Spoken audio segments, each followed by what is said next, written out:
आते जाते वरना इतने तो मरासिम थे कि आते जाते सिलसिले तोड़ गया. مامان من اینو نمیفهمم که کاری به این بزرگی کردین و هیجان زده نیستین. نه در مورد دختری فکر میکنین و نه حرفی میزنین. فقط اینجا با آرامش نشستین و زنگ میزنین. من دختر رو انتخاب کردم، فکرامم کردم، در موردشم حرف زدم. خودتونم خوب میدونین که داوودو به سختی تونستیم راضی کنیم. الان میخواین واسه راضی کردن خواهر اون دختر وقت بذارین؟ حالا هم که بهمون گفته که دختر نامزد داره. تا وقتی که شما اونو راضی کنین داوودم تصمیمشو عوض کردی. چرا زنگ نمیخوره؟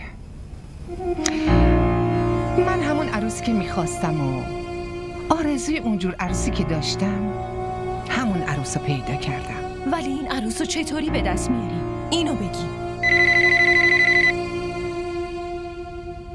الو؟ بله آبجیگیتی، حالتون چطوره؟ تو چطوری عزیزم؟ خدا رو شکر خوبم. راستی الماس بگو ببینم بامداد اومده؟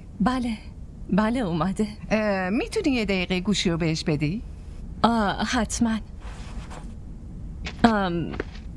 آبجیگیتی تماس گرفته، میخواد باهاتون حرف بزنه. با من؟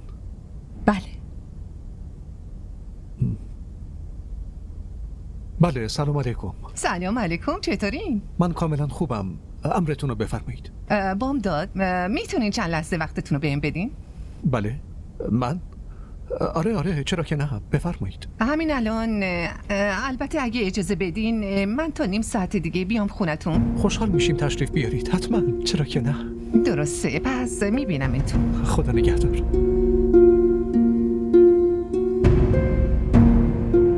منتظر بودم که بامداد بیاد خونه. الان میرم خواستگاری دختره. درسته.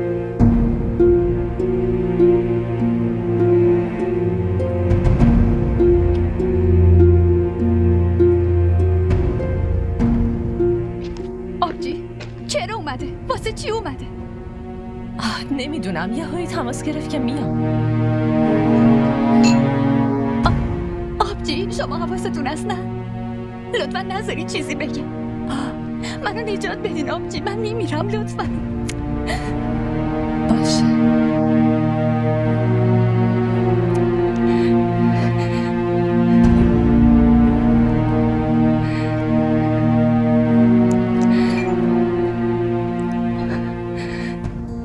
آقا بامداد الان شما بزرگمونین.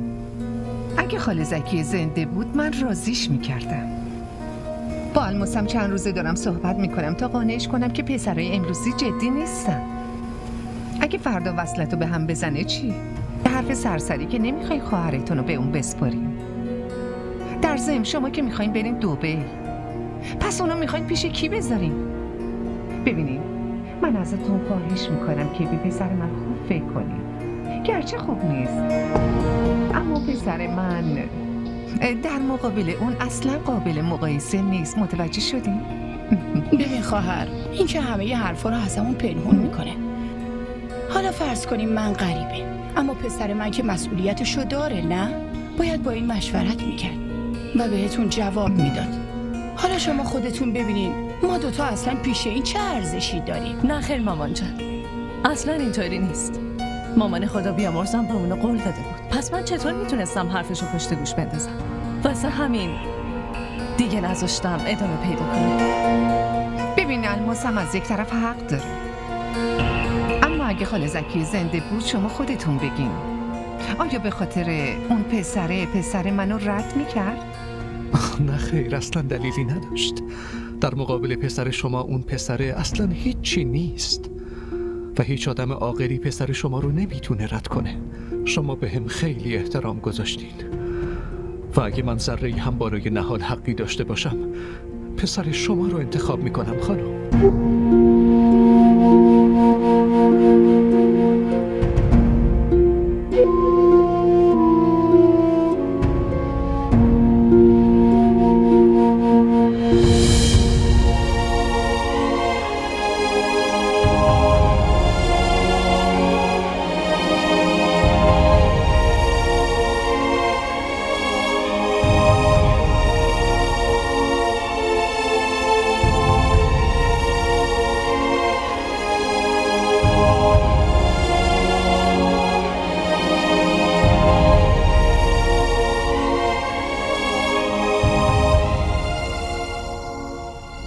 بگو ببینم چی شده؟ چرا نخوابیدی؟ چیزی شده؟ خیلی دلم شور میزنه. یه خواب بدی دیدم.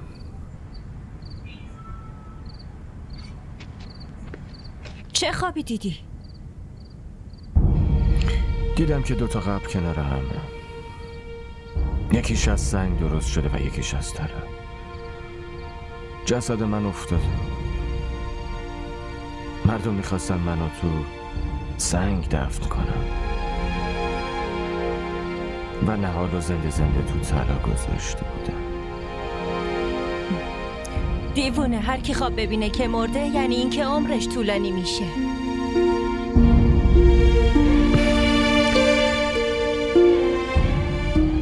اگه ببینیم یکی رو دارن زنده دفن میکنن یعنی عمرش کوتاه میشه. اینطوری یعنی نهالم عمرش کوتاه است. نه خیر، در واقع تو خیلی نگرانی. به خاطر همین خوابای آشفته زیاد میبینی. دیگه هیچی نیست. فهمیدی؟ آبجی، من میتونم از گوشی شما به نهال زنگ بزنم؟ آره میتونی، فقط زود حرف بزن چون شارژش خیلی کمه. خواهش میکنم.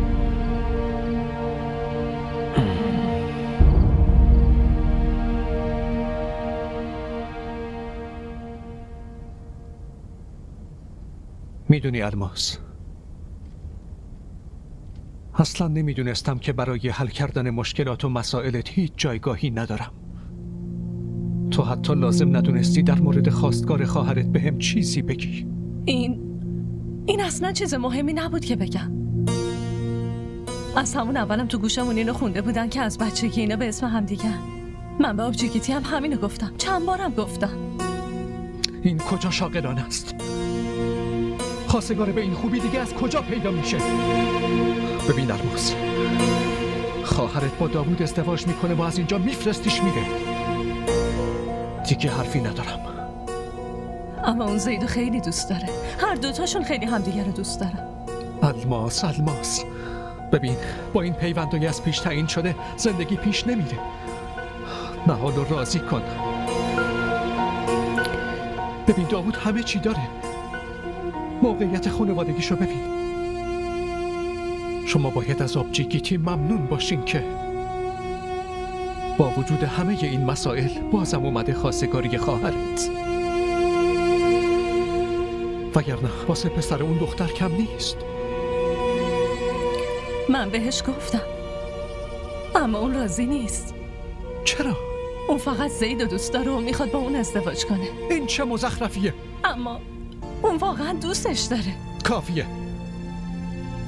من خودم با نهال حرف میزنم.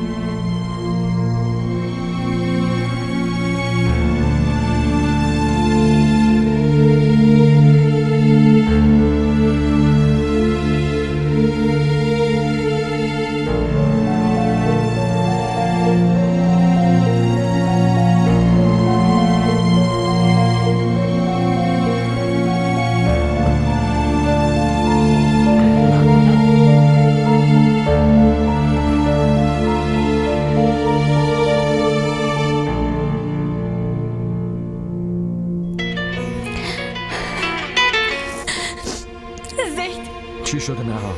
زیدون، اون خب بگو چی شده؟ آبجیگیتی اومده بود. خب از داداش بامداد منو خواستگاری کرد و در مورد من با داداش بامداد حرف زدن. داداشم قبول کرد و آبجی نذاش حرفی بزنم چون قراره چند ماه دیگه برن دبی. تو مخالفت نکردی؟ مخالفت کردن من برای کسی مهم نیست. جلوی پسر پولدار آبجیگیتی دیگه من و تو مهم نیستیم زید. بده به من. الو نهال، بگو ببینم چی شده. آبجی راستش داداش بامداد به این وصلت راضی شدن. منو تهدید کردن. نهال عزیزم تو نگران نباش، من یه راهی پیدا میکنم.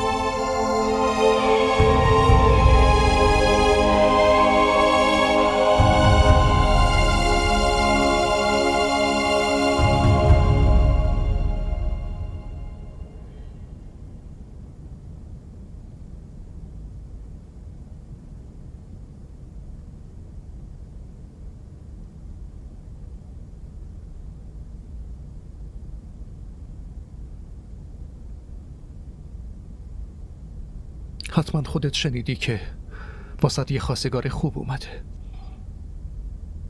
در ضمن ما فقط یه ماه دیگه مهمون پاکستان هستیم. تو با رد کردن این خواستگار میخوای اینجا پیش کی بمونی؟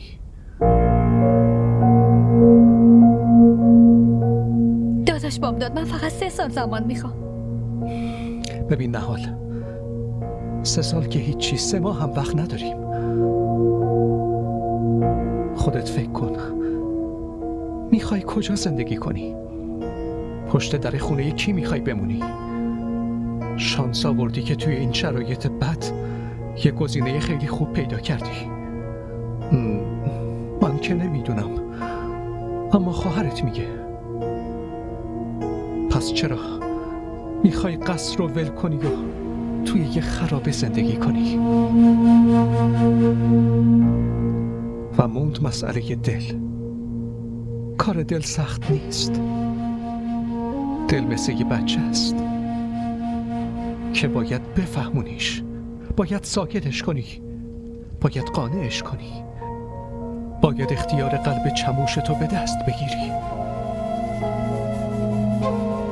اما مسئله زید، اون 3 سال که هیچ، حتی 30 سالم نمیتونه آدمی مثل داوود بشه. چون بین بعضی از آدم‌ها از زمین تا آسمون فرق وجود داره و این فرق هیچ وقت از بین نمیره. به هر حال خیلی خوب فکراتو بکن و جواب مثبت بده، چون در غیر این صورت هیچ راه چاره‌ای نداری.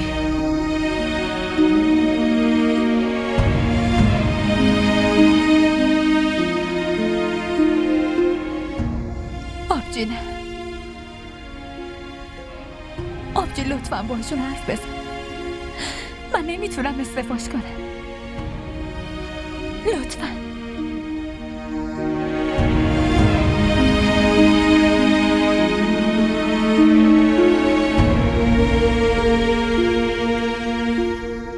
آبجی گیتی، من نمیدونم از کجا حرفمو شروع کنم.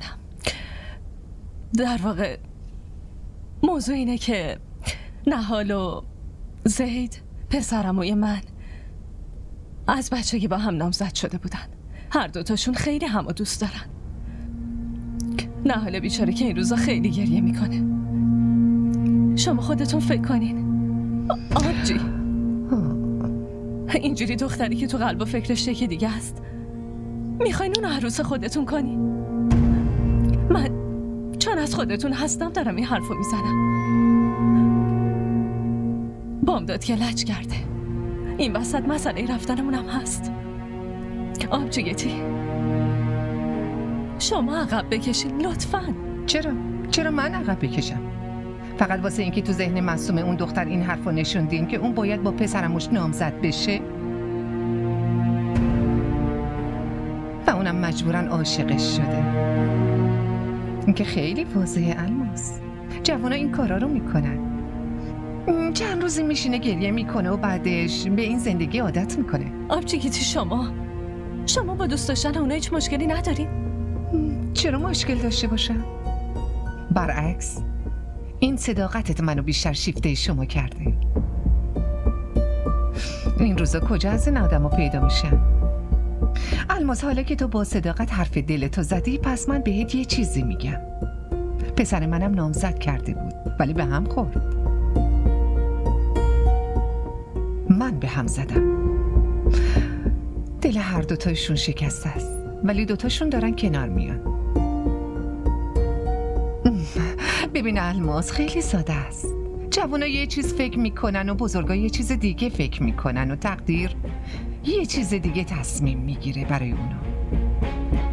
نمیدونم آبجی، اما من وقتی اونو گریون میبینم خیلی ناراحت میشم. تو مسئله بچه ها باید یه خورده سختگیر بود. نباید بهشون اینقدر زمان داد و نه آزادی. الان نهال کجاست؟ راستش رفته دانشگاه. تو نباید اونو دانشگاه میفرستادی. اون پسرم همونجاست. از راه به درش میکنه. خب اینو بگو بهم. آیا به خاطر نهال میخوای با شوهر دعوا را بندازی؟ تو کجا میذاری؟ میخوای با اون پسره عقدشون کنی که یه حقوق چند روپیه‌ای داره؟ یا با شوهر دعوا میکنی یا همینجا تو کراچی میمونی؟ بگو. ببین الماس، آدم ها همیشه تو زندگیشون حق انتخاب ندارن. پسر منم گزینه خیلی بدی نیست. قوی باش.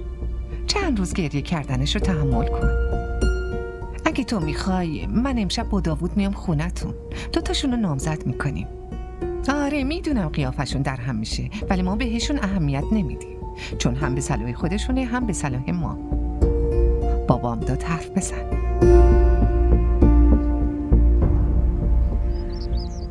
نه حال دیگه باید بریم. دانشگاه کلا خالی شده. نمیخوام جایی برم. من خیلی میترسم. ای بابا، همه چی اینقدر زود اتفاق نمیافته. کسی چطور میتونه کسی رو نامزد کنه وقتی خودش راضی نباشه؟ من با آبجی تبسم حرف میزنم. میگم با مامان صحبت کنه. مامان راضی میکنیم که خیلی زود با هم دیگه عقد بکنیم و بریم سر خونه زندگی خودمون. نه آره، هم پاش رو بریم که خیلی کار داریم و دیرمون شده. پاش رو عزیزم بریم. باید برم خونه، دیرم شده. باش. چی شده؟ همه چی همونطوری پیش میره که تو میگی نه. آره، تو نگران نباش. تو چشم نگاه کن و بگو. وقتی تو چشم نگاه میکنی یا حرف میزنی چیز غیر ممکنم ممکن میشه. اما وقتی چشاتو میدوزی احساس میکنم داری به من امید واهی میدی. همه چی همونطوری میشه تا وقتی من زندم تو مال منی. ولی وقتی مردم و بهت قول نمیدم. پاشو بریم.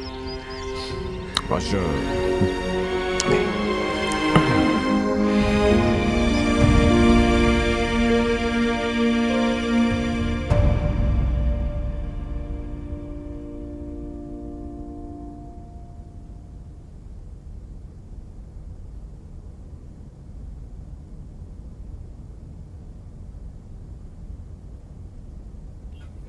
نهال، نهال، پاشو. چی شده آبجی؟ وقت نماز شده؟ آره، یالا زود باش، حاضر شو. چرا؟ قراره جایی بریم؟ نه خیر، مهمون داره میاد. این چیه؟ لباس نامزدی. نامزدی کی؟ نامزدی تو.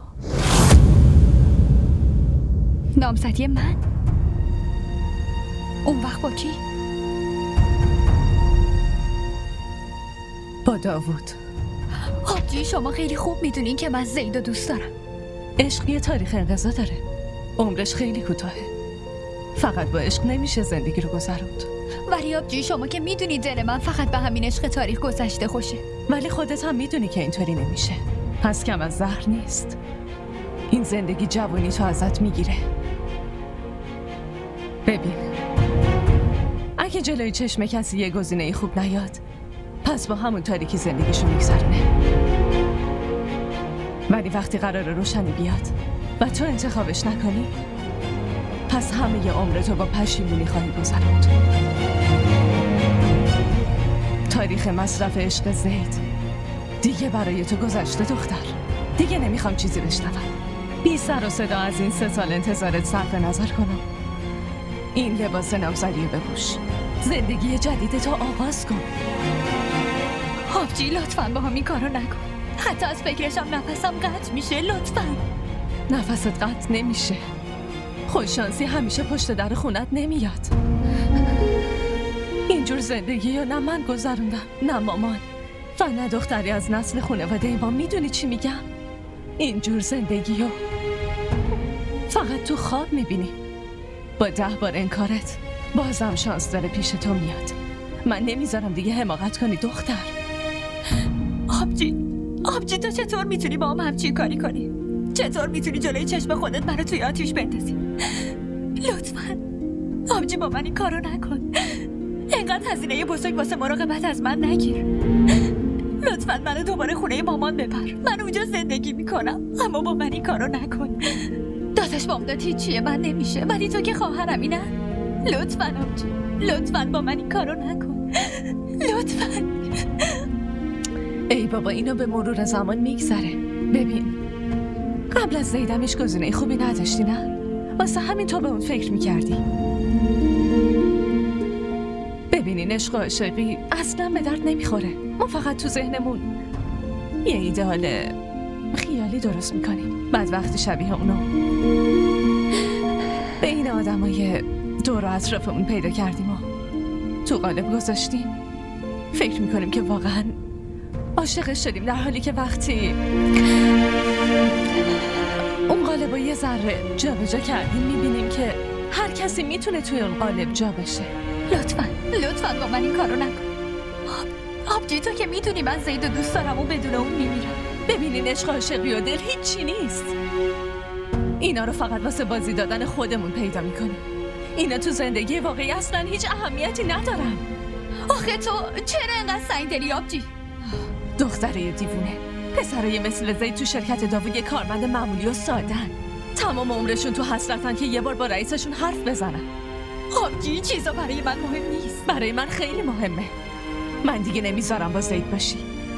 تقدیر به این سختی یه مسیر خیلی خوب پیدا کرده و با خراب کردن این من نمیخوام شوهرم رو عصبانی کنم. نمیتونم زندگی خودم رو به هم بریزم. با چه سختی اون تو زندگیش برای اولین بار به مسئله خانوادگی من علاقه نشون بده. به خاطر این رفتار تو من نمیتونم ناراحتش کنم. میدونم الان اذیت میشی، اما بعدا همه چی درست میشه. داوود آدم خیلی پولداریه.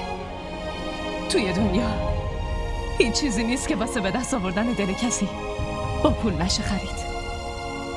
یالا، لباساتو بپوش، حاضر شو. آبجی،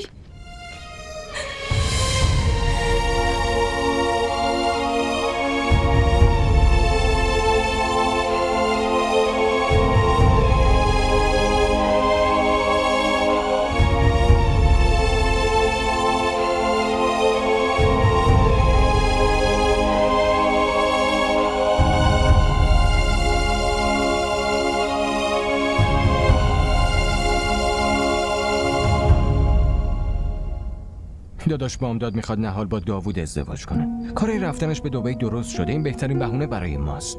لطفاً کاری کنید با اون عقد کنم و بتونم خونه بیارمش. تو مگه دیوونه شدی؟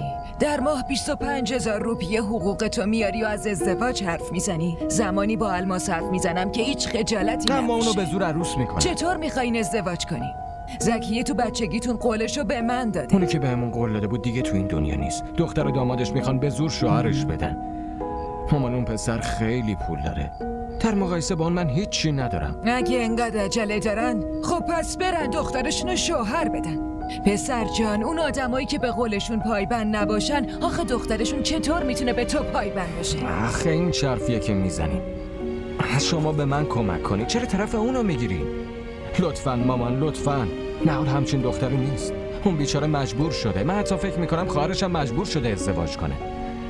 مامان، من باید با اون عقد کنم. میخوام بیارمش خونمون. هر اگه میخواد منتظر تموم شدن درسام باشه، خب همینجا منتظر باشه. اصلا شما به عنوان مادر اون ازدواج ما دوتا رو برگزار کن. و منم مامان زید میشم. تو ساکت باش. اینا همش تقصیر توه. تو ذهن این عشق و عاشقی رو انداختی. مامان، همه تقصیرها رو گردن من نندازین. شما خودتون بگین، آیا به جز نهال عروس دیگه ای رو توی ذهنتون تصور میکردی؟ میدونم چی میگی، اما اینقدر زود؟ شرایط ما رو که میبینی دختر. مامان، فعلا زمان درست کردن شرایط رو نداریم. لطفا شما حساسیت این مسئله رو درک کنین. شما به من خیلی لطف کردین بامداد. من این لطفتون رو هیچ وقت فراموش نمی کنم. شما به هم خیلی احترام گذاشتین. کلبه محقر ما رو منور کردید. آبجی گیتی جان، داوود هنوز نیومده؟ الان میاد. راستش امروز جلسه خیلی مهمی داشت. الان میرم باهاش تماس میگیرم.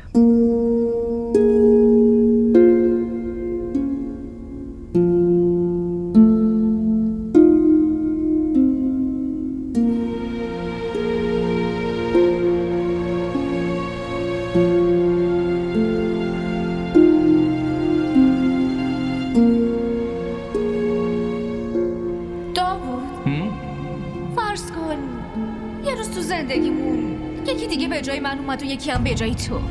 اون وقت خیلی مسخره. اینجور حرفای مسخره رو فقط تو فرض کن. ای بابا خب فکر کن دیگه. نیاز به فکر نیست، اما من نمیذارم تو زندگیم همچین روزی بیاد. میدونی من تو زندگیم هر چی خواستم، به هر چی فکر کردم همون اتفاق افتاده. نمیذارم چیز دیگه ای اتفاق بیفته و اصلا کاری نمی کنم که تو دام شرایط بد بیفتم. میدونی هیچگاه فرصتش رو نمیدم، هرگز اتفاق نمیفته. واسه همینه که دوست دارم. منم دوست دارم.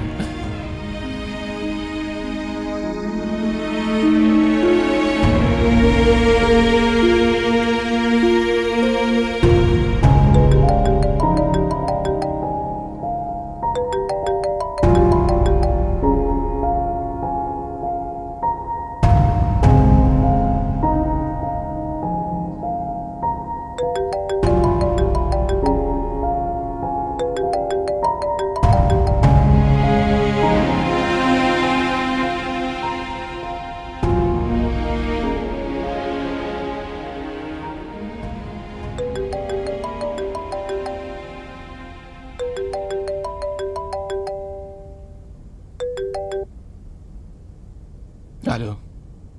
من ظهر ازت خواهش کرده بودم که شب نامزدی تو لطفاً زودتر بیا. تو هم قبول کردی. پس چرا نیومدی؟ همه منتظرن. من قبول نکرده بودم، فقط سکوت کردم.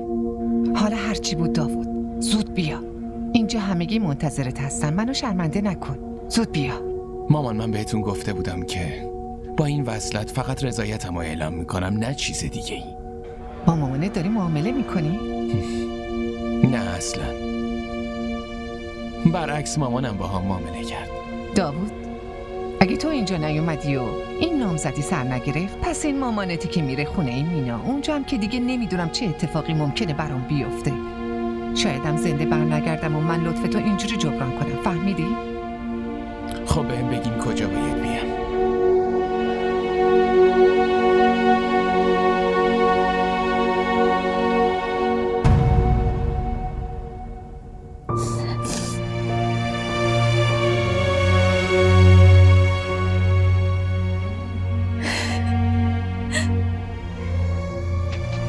اینا چیه؟ تو هنوز حاضر نشدی؟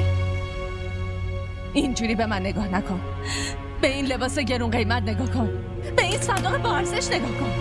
میدونی توش هر وسایل آرایشی دونه ای 3000 روپیه است؟ اتکلون 6000 داخلش گذاشتن. اصلا تو خوابت هم چنین چیزایی رو دیدی؟ زود باش، زود دستا رو تو بشور. از بس گریه کرده قیافش رو خراب کرده. چرا؟ دلم باید به همین چند تیکه آشغال خوش باشه.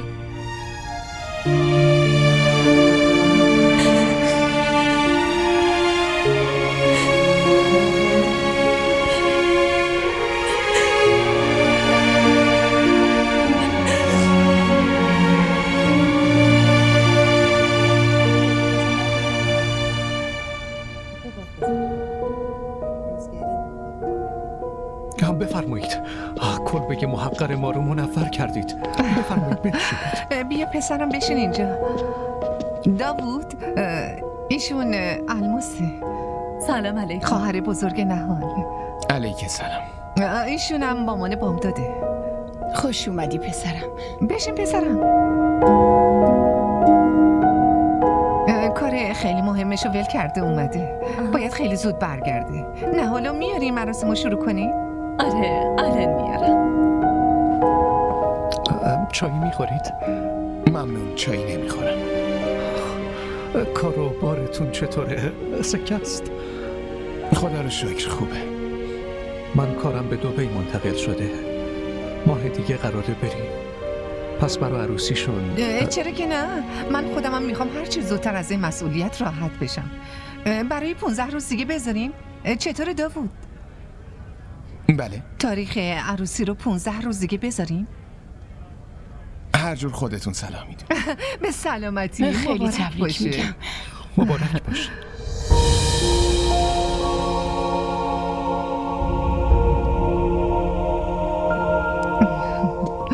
ماشاءالله. بشین.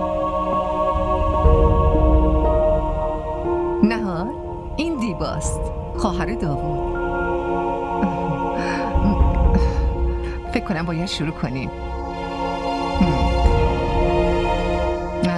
داوود حلقه رو دستش کن. رسم دیگه، شروع کن. بیا.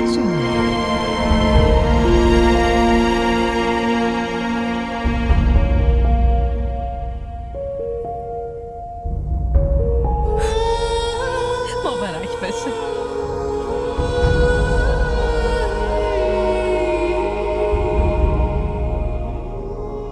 من میتونم برم.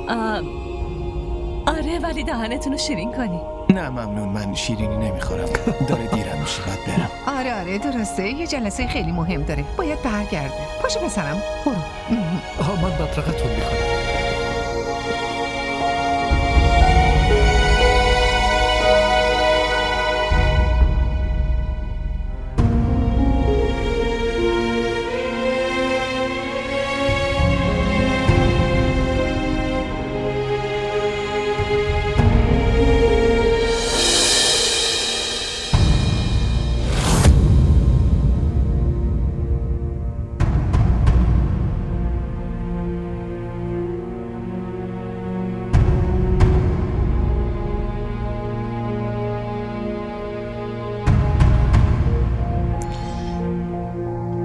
الماس، شماها با ما چی کار کردیم؟ شما که به ما قول داده بودیم. ما همون کاریو کردیم که درست بود. وقت گرفتن مسئولیتش هیچکی جلو نیومد. حالا اومدین حقتون رو بگیرین؟ الماس، من از تو دارم میپرسم، به هم بگو میخوای قول مامان خدا بیامرزه تو بشکنی؟ دختر جان نهال امانت ما بود. زنم راستش ما دو میریم. انتظار برای زید واقعا طولانی میشد. توی شرایط ما اینو کجا میذاشتیم؟ از شانسش خواستگار خیلی خوبی پیدا کرد، نامزد شد و 2 هفته بعدم عروسیشه. ببینین زنمو، با تکرار حرفای گذشته حالا آینده اینو خراب نکنین. این هم مثل دخترتونه، براش دعا کنین خونه خودش بره و خوشبخت الان بشه. تو رو دعا کنم، شما رو دعا کنم. چرا واضح نمیگی که پول رو دیدی و قید همه چی رو زدی؟ این کاری که الان در حق ما کردی کار خیلی ناشایستی بود. با گرفتن خوشبختی پسرم خواهر تو هم خوشبخت نمیشه. مامان بس کنیم. آبجی الماس، ما داشتیم می اومدیم، فقط یه ذره دیر شد. شما لطفاً این نامزدی رو برام بزنید. من با نهال عقد میکنم، همین الان میریم سر خونه زندگی. لطفاً با ما این کارو نکنی. میفهمی چی داری میگی پسر؟ مگه مسخره بازیه؟ ما رو چی فرض کردین؟ آدمای به این خوبی رو جواب کنیم و دختر رو تحویل تو بدیم؟ چطور همچین ظلم بزرگی رو در حق این دختر بکنیم؟ ما به خدامونم جواب باید پس بدیم. دست مادرتو بگیر و از اینجا برو بیرون. اگه نامزدش حرف تو بشنوه تو رو زنده همینجا خاک میکنه. اون خیلی آدم قدرتمندیه. یالا از اینجا برو بیرون. شما برین. نهال، تو به اینا اهمیتی نده. ما دوتا میتونیم الان عقد کنیم. بگو نظر چیه؟ نهال به اینا اهمیتی نده، لطفاً به هم بگو. هی داری اینجا بگی ما دختره رو از راه به در می‌کنیم؟ نهال با تو هم به من جواب بده. آیا حاضری عقد کنی؟ نهال لطفاً. حرف حساب به خرجت بدیم پسر. یکم برو بیرون. نهال دارم با تو حرف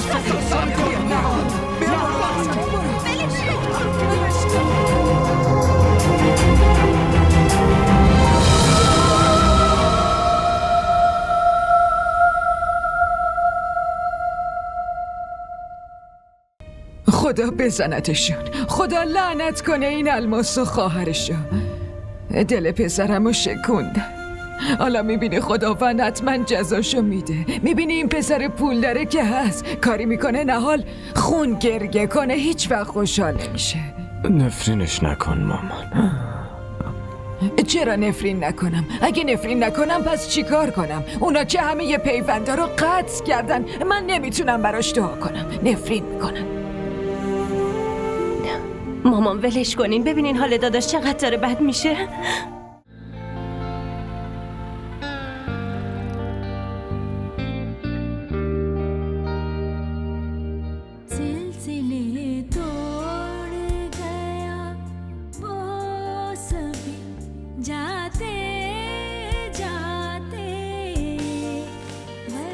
DDTV ارائه کننده بزرگترین سریال های درامای ترکی، کره‌ای، پاکستانی دوبله شده به فارسی می باشد.